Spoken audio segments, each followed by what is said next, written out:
Topic of discussion is universal precaution. What is universal precaution? It refers to the practice in medicine of avoiding contact with patient bodily fluid by means of wearing non-porous articles such as medical gloves, goggles, face shield, etc. So, what is universal precaution? Avoiding contact with patient bodily fluid by means of wearing non-porous articles. What are the articles? Gloves, goggle, face shield, etc. Then microorganisms fall in two broad categories.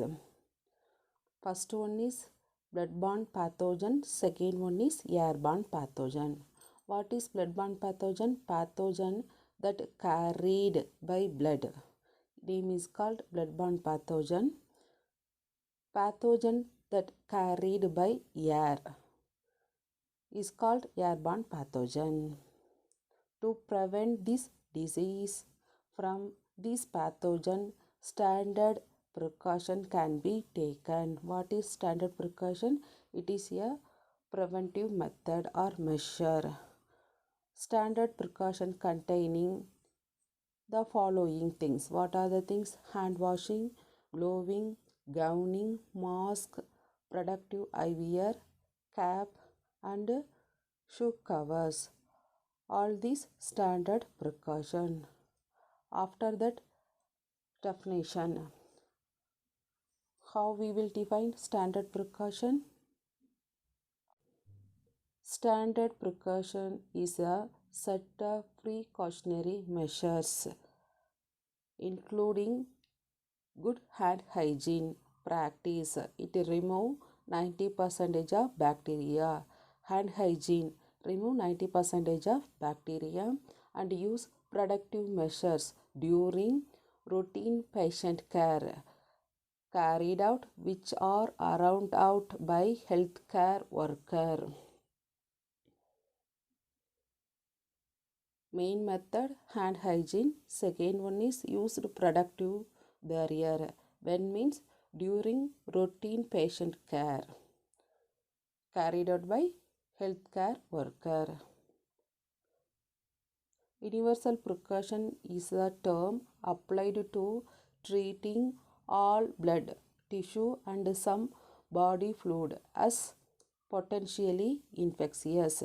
The appropriate level of precaution necessary is determined according to the extent of possible exposure to blood and body fluid.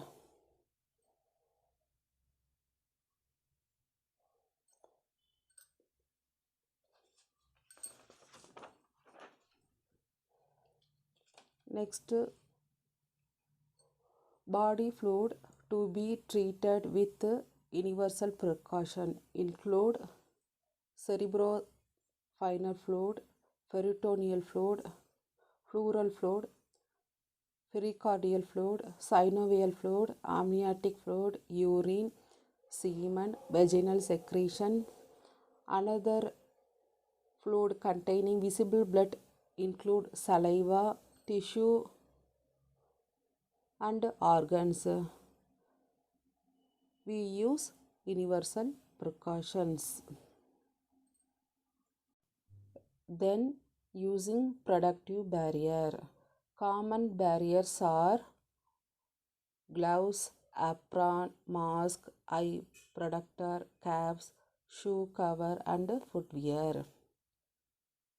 Hand washing. Hand washing or hand hygiene is the act of cleaning one's hand with or without the use of water or another liquid or with the use of soap for the purpose of removing soil, dirt and microorganisms. By using hand washing or hand hygiene method, we remove soil, dirt and microorganisms. 5 movement for hand hygiene. What are the movement? Before touching a patient, Second one is before clean aseptic procedure.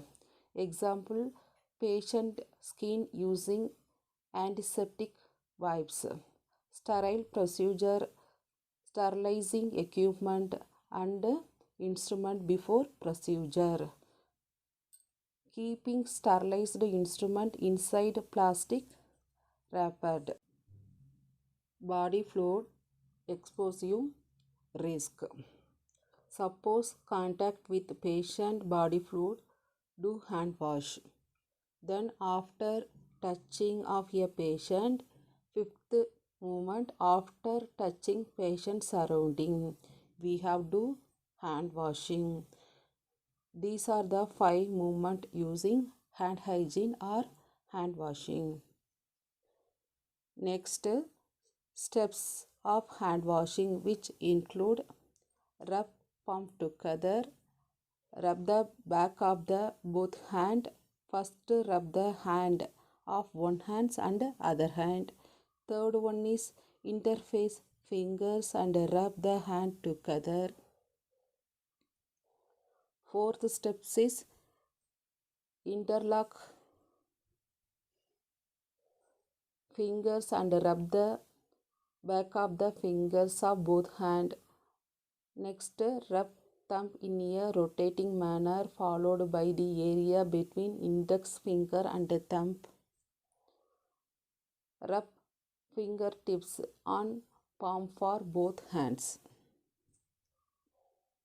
Seventh method, rub both wrists in a rotating manner. Rinse and dry thoroughly. These are the steps of hand washing. Rub palm together, rub the back of the both hand. Then third one is interface fingers and rub the hand together. Fourth one is interface fingers and rub the hand together. Interlock fingers, rub the thumb in a rotating manner. Then rub the fingertips on palm of both hands. Then rub both wrists in rotating manner. These are the steps of hand washing. Second is mask. When mask is correctly applied, it will fit snugly and securely over the nose and mouth. So proper size of mask applied, which to protect staff from inhalation of the infection, aerosols or dropled smoke. Also prevent the spread of microorganisms from the nasopharynx of staff of the patient to other who are susceptible. So it protect you staff and patient. Then types of mask. Two different type of mask is the surgical mask and N95 particulate mask. Surgical mask used in ward, department and operation theatre. N95 used when caring for patient with diagnosed or suspected airborne infectious disease. This one mainly used for respiratory and airborne infectious disease. Next one is blowing. Different size is there and reduce the chances of contamination. Gloves must be available and accessible in a range of size in all patient care areas. Wearing gloves reduces the contamination of hands and minimize the risk of healthcare worker will become infected after contact with a patient blood or body substance. Two types of gloves is there. Wearing gloves reduces the likelihood that staff will transmit microorganisms from their hands to patient. First one is non-sterile gloves, second one is sterile gloves. These non-sterile gloves are suitable for most situations when contact with any body or body substance, mucous membrane or non-interact skin is, is anticipated. These non-sterile gloves used when healthcare worker contact with body fluid. Second one is sterile gloves. Sterile latex gloves shall be worn for surgical procedure where asepsis must be maintained. Staff involved with surgical procedure should double gloves for added productive. So this one mainly used for surgical procedure. During surgical time, double gloves is effective. Next one is eye or face protection shall be worn in any situation when splash or splatter with blood or body substance to the mucous membrane of the mouth, nose or eyes in likely types chin length plastic face shield and Google. Next one is type of productive clothing plastic apron. In general, disposable plastic aprons are sufficient to provide productive from contamination. Second one is fluid resistant gown. Long sleeved disposable fluid resistant gown should be used for contact isolation or where there is an elevated risk of contamination. So, two type of productive clothing, plastic apron and fluid resistant gown. Next one is procedure for safe handling of sharp. What are the procedure? First one is needle must never be recapped. Second one is staff must obtain assistance when taking blood or giving injection to uncooperative patient. Then never carry sharp by the hand. If transporting, always place in an appropriate container. Then needle must never be broken or bent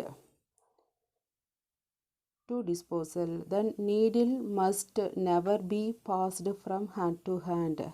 Then when performing phlebotomy, cannulation or giving injection, all staff must wear appropriate disposable gloves. Then never reuse sharp.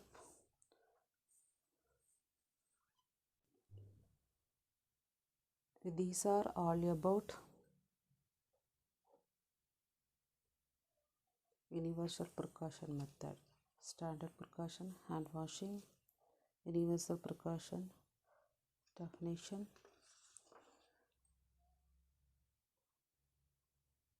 hand washing method, 5 movement, what are the steps, then mask and other types, gloves and other types, face or eye protection, productive clothing, then procedure for handling sharp. These are all about universal precaution.